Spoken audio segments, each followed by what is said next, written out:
Hello, everybody, and welcome to the Vivianchi's Talk Show. Today, I am honored to have with me Dr. P.K. Kaushal, the Vice Chancellor of Veer Chandra Singh Garwali Uttarakhand Horticulture and Forestry University, Pasar Pauri Gharwal. Hello, sir. How are you? Fine, thank you. But how about you? I am fine too. Sir, will you say Okay. something about natural disasters? Sir, will you say something about you?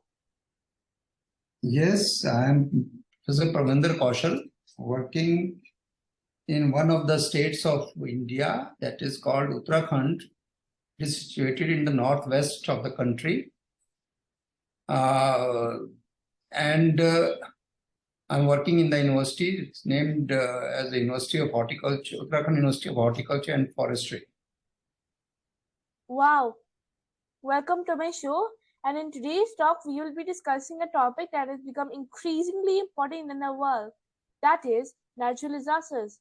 For those who are not familiar with this term, natural disasters are catastrophic events caused by natural processes of the earth, such as earthquakes, floods, volcanic eruptions, cloudbursts, and tsunami, mudslides, etc., that result in widespread harm to people, property, and the environment. So let's begin the talk show, everybody.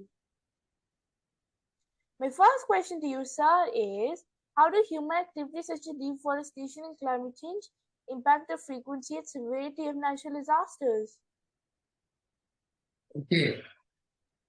You are aware that human activities interfere to a considerable level regarding the natural disasters. As you have mentioned, that deforestation is an important factor.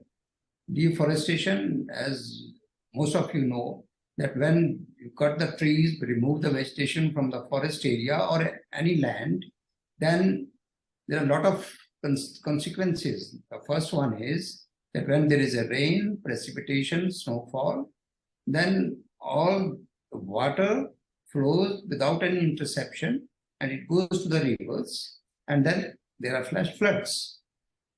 The second, because there is no vegetation, no tree, no shrub, no herb, and rather there is no vegetative cover on the land, the water percolation is not there inside the soil. So the water doesn't go inside, then we lose the fountains, the reservoir below the soil, the surface of the soil, they are dried up because the water flows directly out from that land area and the water resources are dried up. There's another disaster. You don't get the water through the streams, water through in the hills especially, there's a lot of problems. There are no springs, right? And then flash floods cause a lot of disasters in the plain areas because if we are not prepared, a lot of loss of life, the property, land, and the fertile soils. And if the fertile soil is lost, then the production of all eatables, rather than I should say grains, that is reduced. Then we won't be able to feed our population. And if the productivity goes down due to the nutrient deficiency in the soils, then this will result in the less production of the food grains, and that will again consequently result in the nutrition deficiency in the human population. And that this is another disaster which we don't which is not much recorded, right? One is the deforestation. Then there are many other human activities. Nowadays, we have heard throughout the world that there are large use of insecticides, pesticides, and for enhancing the production and protecting our food crops, vegetables, fruits. And if they are used in excess, then what happens? Our soils get toxicated to the level which is not good for the soil health. And that impacts when there is a growth of vegetables, you take the vegetables from that soil and they are taken inside, and that also affects the human health. Another is then microflora and fauna. I think you understand what about the microflora and fauna in the soil. All the microorganisms inside the soil, they get extinct, they die. So when there is no microflora, then soil are ill. And when the soils are not healthy, you can't get good production of food grains. So that is another disaster. Now I'll say there's another interference of human activities. That is, you see, construction of the roads in those areas, especially in the mountain areas, anywhere in the world. If the lands are fragile, then if you construct the road there, what will happen? The mountain, there will be landslides. And that will again have the loss of human, animal, wild animals, other lives. And at the same time, when you disturb the ecosystem, the vegetation is also affected. Another thing, we have a lot of nowadays hydro projects. And the hydro projects, what happens? Then we bring the water through the tunnels to the place and then to generate the electricity, right? When you pipe the water through the mountains, what happens? So mountains get disturbed, ecosystem get disturbed. And there are many cases in the world, recently in India, in this state where I'm living, we had a place that's called Joshimath. That has the effect of all those disturbed human activities, and the human population is in danger. All the construction works, urban. Then another I should come, the urbanization. Yes. Mushroom growth. You understand about the mushroom growth means like a jungle, not a planned systematic construction of the buildings or development of the cities, towns. And in that case, what happens? That affects all your drainage system, all the ecosystem, the total nature, and then havoc, ultimately. For example, you might have seen recently in Turkey or many parts of the world where you get the earthquakes. Earthquake is a natural disaster. But what happens? Due to human activities, we have constructed a jungle in the cities and towns unplanned, and those buildings are not resistant to such shocks. I'll come later on. So another is the climate change, which is a direct effect of the human activities. The development of the industries, and that increases the pollution, and pollution affects rather contribute towards the climate change. Even 1 degree of rise in temperature will change totally the affect the human population and the living organism, I should say. And specifically when we talk of the trees, forest areas, or fruit trees, or the crops, agriculture crops from where we get the food grains, they are affected. Many plants become extinct in that area because it's changing the temperature, their environment.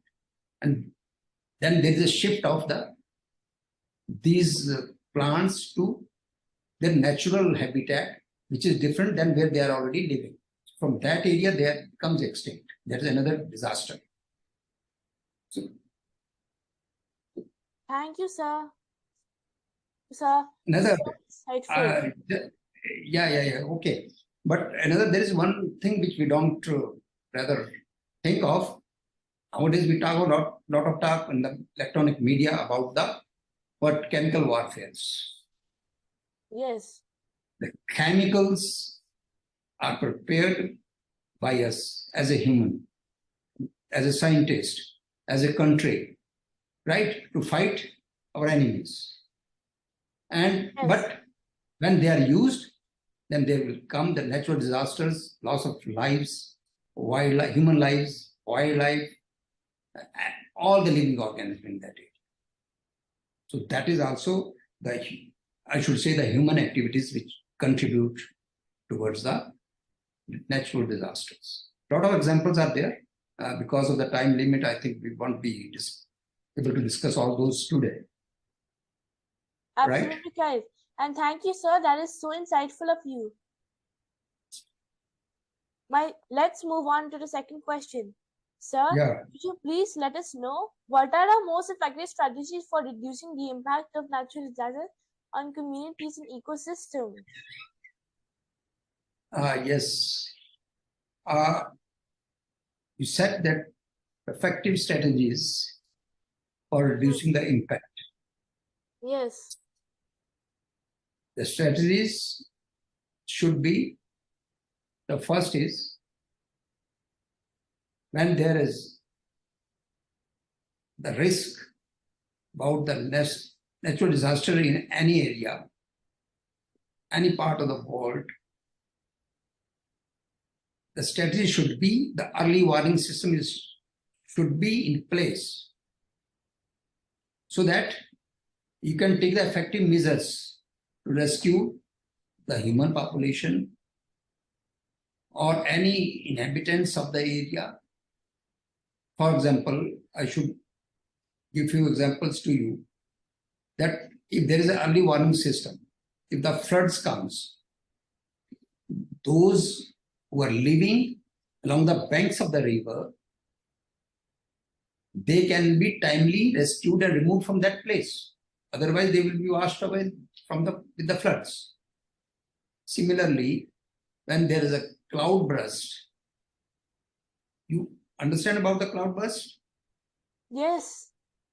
Okay, cloud burst is when there is a heavy rain in a specific particular area per, I should say, the per unit area per hour or per It unit generally time. happens in hilly areas. Yeah, exactly. So these cloud bursts also you are not aware, but when there is a rain, you say for 2-3 days, and then this weather is not good, then we should identify those hot spots where there's likelihood of having the cloud burst and take the effective measures, remove all the persons, all the concerned living things. I should include the domestic animals or any other which are affected, which you think that it will be affected from the cloud burst. Similarly, right, see in the sea areas, you might have heard about the hurricanes or storms, right, tsunamis, etc. Yes. Okay, and then if we have the early warning systems, all the people, even those those who have gone in the sea area for fishing or the ships, they can, you want that another in the next 24 hours, 40 hours, there is a possibility of having, or 3 days, there is possibility of having the storm in the sea. So we can rescue or transport the people from the possible affected areas to the safer places.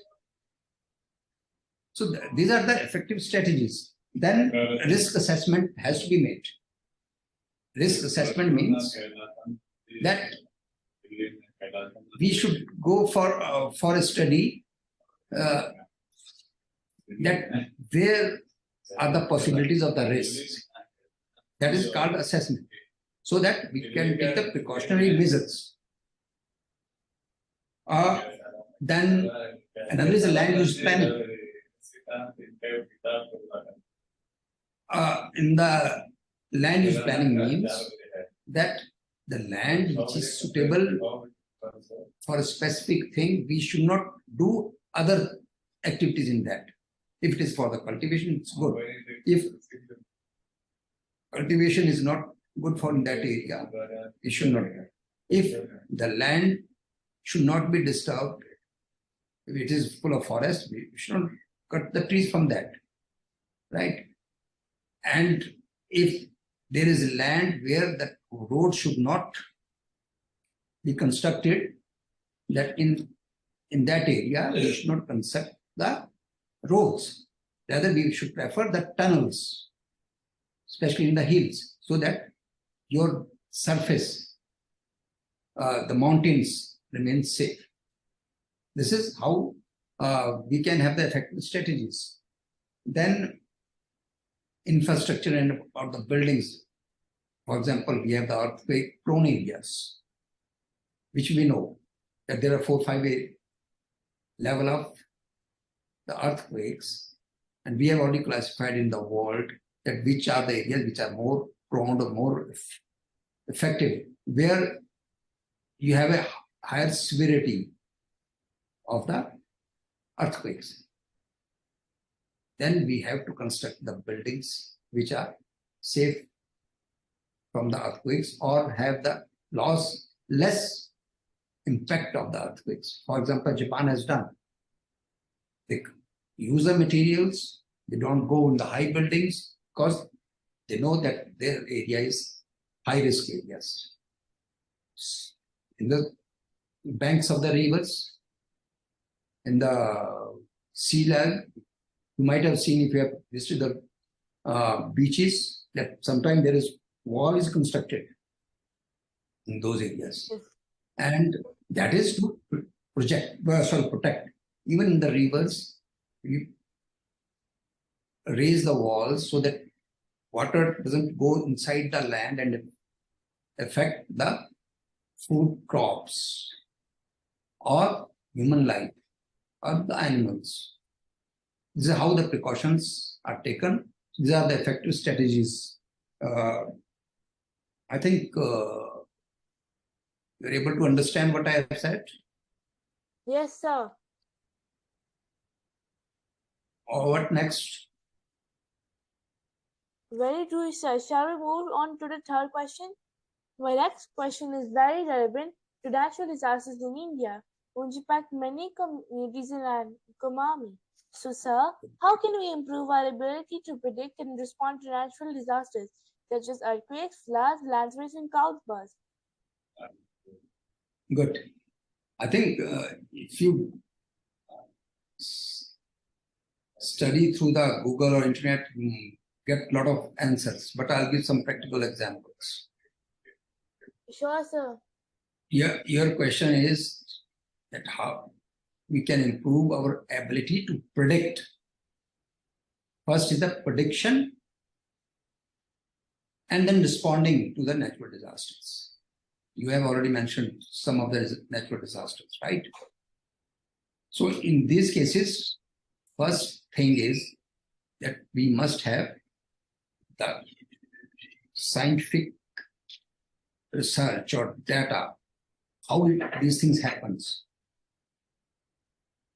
Can we forecast these events? No. And forecasting is based on the research, scientific research,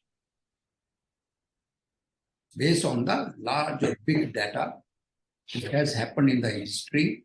So that data is collected, analyzed, and then projections are made. Yes, that if such environment persists, we are going to have the rain. If such weather is there, we may have a heavy rains. If there is flow of winds to this direction, these areas are affected. So that is thus information drawn from the scientific research. Once you have the research information, then what you do? Then you prepare the warning systems accordingly. For example, every country, we have the weather forecasting systems. You are aware. And if there is a forecast that you have the rains, you take out the umbrellas from the house and go for it. Shopping. Yes. Go to the market. Go to the school with umbrella. If there is forecast, you have a sunny day, Correct, sir. wear the clothes like this, and you don't take the umbrella with you. So these is inputs of the scientific research and early warning system, so that you can do your activities normally or take the precautions, right? And then Yes, sir. just a minute, then about the flood. If we can predict that during this period, because of such weather conditions, we may get heavy rains, and that may result to the flash floods. So all the people or the population in that area which is affected by the floods will transport all the all of them to the safer sites, safer places. Yes. So that is the response. For that, every country has some system of responding. For example, in India, we have a NDRF, which at a national level, National Disaster Response Force, which has Sure. even gone to to save or help the people after the earthquakes. Yes. Likewise, for the landslides and cloud bursts also, as I've already explained before, this is after the predictions, we can respond. We can prepare the robust system where we can have a quick response to such a natural disasters, so that communities are safe and human life is protected. Right?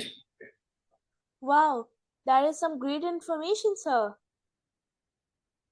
Let's move on to a question about how to effectively manage the relief work. Once a disaster has happened, I think it is very important to follow some best practices in such situations. Sir, could you please throw some light on what are the best practices for post-disaster recovery and rebuilding in a way that is environmentally sustainable and resilient to future disasters?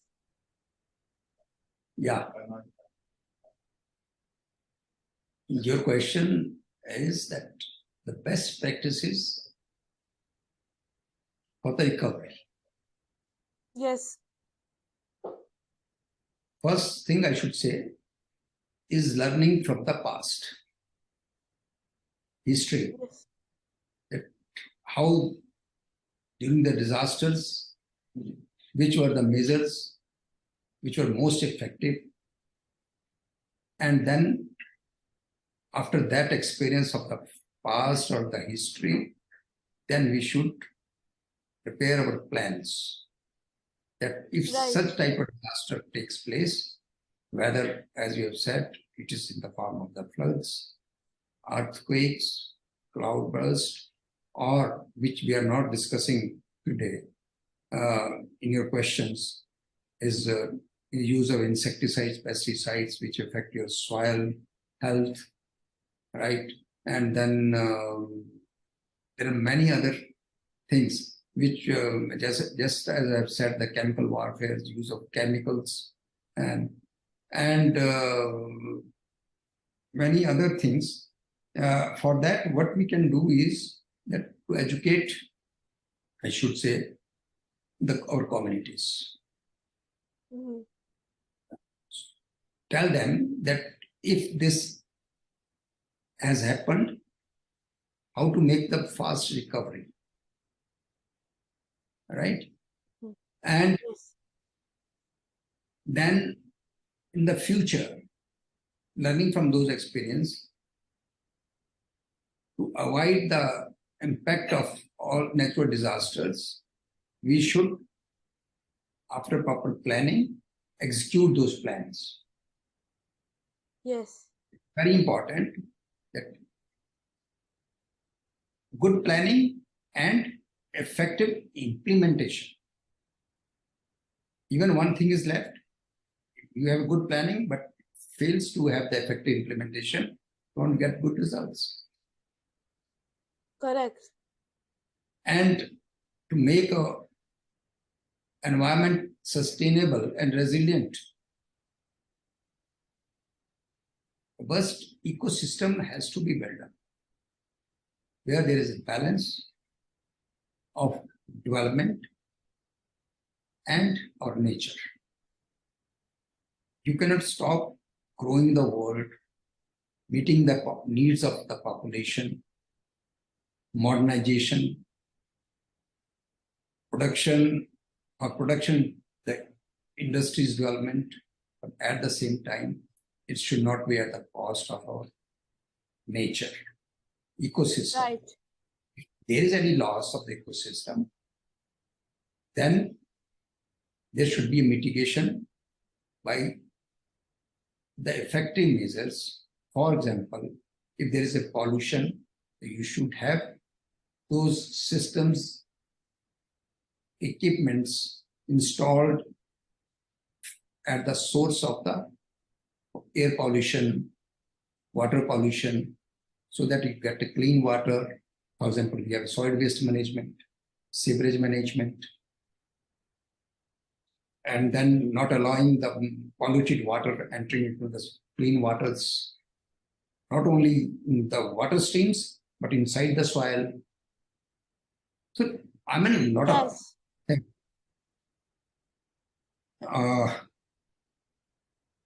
Then, as I already said, whether it is a land, whether it's a forest, or the governmental projects. Governmental projects means that, as I've said, the government will continue, but a balanced government. Yes. What we normally say the eco-government. It should not be the government, it should be the eco-government. True. If we take such measures, you will have a sustainable environment and not exploiting the nature, using all the natural resources judiciously. And if anywhere you are forced to affect those, then you must help to rejuvenate all those things. Right? Mhm. Okay. Yes. Thank you for your insight, sir. Moving on to the last question of this talk show. It is important for our community to be very strong in the face of such natural disasters. Sir, since you have experience working in such natural disaster-prone area, could you tell us how can we build resilience in communities and ecosystems to better withstand the impacts of natural disasters in the future? I'll ask one question. Because I have said so many things. If you take into consideration all those things, you will get this answer. That is to build resilience in the communities. I mean, if To educate all people. effective, first is if you educate our communities well, if there is any disaster, they will do what is required to be done during that disaster period and post-disaster. Right? Yes.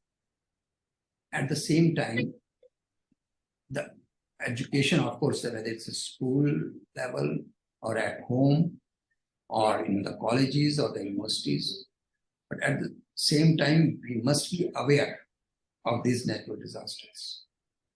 Educating a person is a different thing, but to be aware, having the knowledge is different.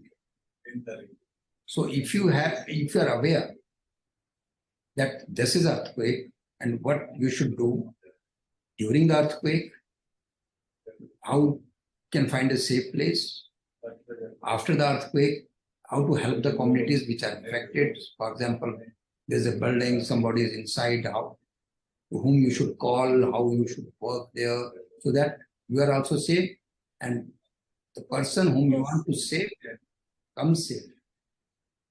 Right? So, making aware is very important. Then institutions, whether they are government institutions or the private institutions, and the communities, all all these things, all them, they must have a plan in force against or such to combat the natural disasters. Correct, I've sir. not talked. I've not even talked of the droughts. Drought, you understand, when there is no rain, there is no water, then it is another natural disaster. There is no water to drink. There is no water to grow the crops. There is no water to feed your animals, domestic animals. And in the jungles, in the forest areas, there's no water for the wildlife. And then there's no water, there's no life. So,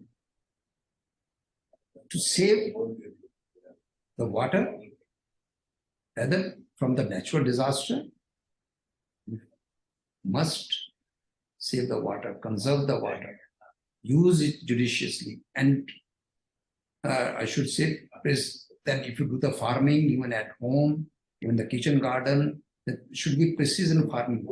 Only that much water is given which is required for that purpose, whether it's growth of the plant or utilizing your utilizing the water at home.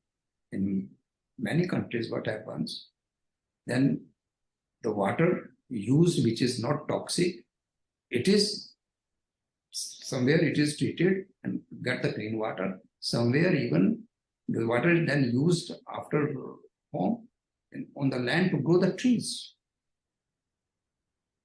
Yes. And so, I mean, the precious things, then natural resources must be conserved. There's another important things to learn and withstand those impacts. Again, effective communication and mobility should be in place to withstand the impacts. Communication is very important. As we are communicating, for example, if you know at your place, if you're aware that there is some problem, natural disaster is coming, then you can communicate. Then even no country barrier. You can help the communities sitting far away. That is only through the communication.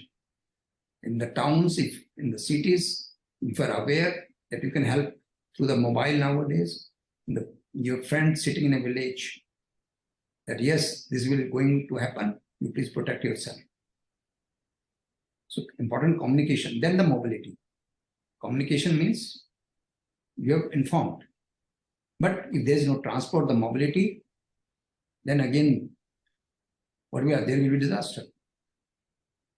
Yes, correct. So transportation is also, or mobility is also important with the communication.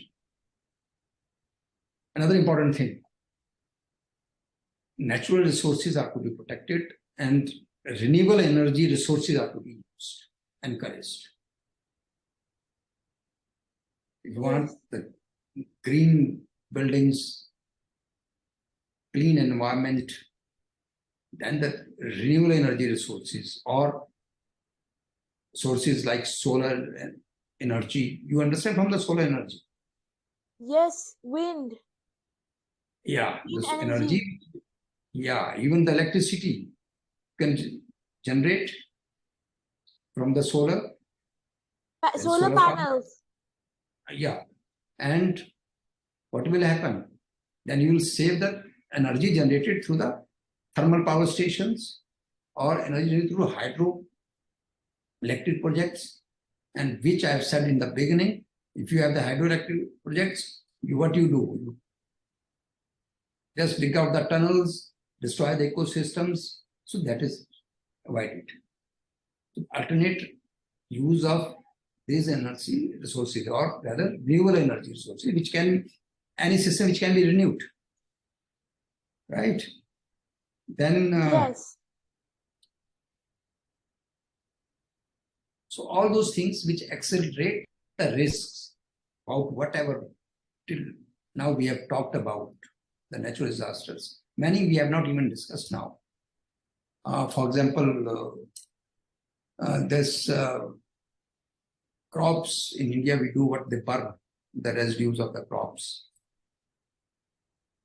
And then this methane gas is emitted, then you have this destroy the our total carbon system.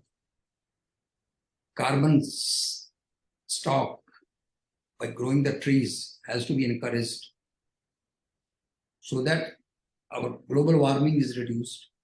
Because you see, you might have studied somewhere, or you can study, ask your parents, ask your teacher, even small 1 degree temperature, what will happen? The glaciers will move down, snow will come down. Yes. Although there will be a fact that this will destroy so many things on their way, at the same time, the sea level, water level will rise.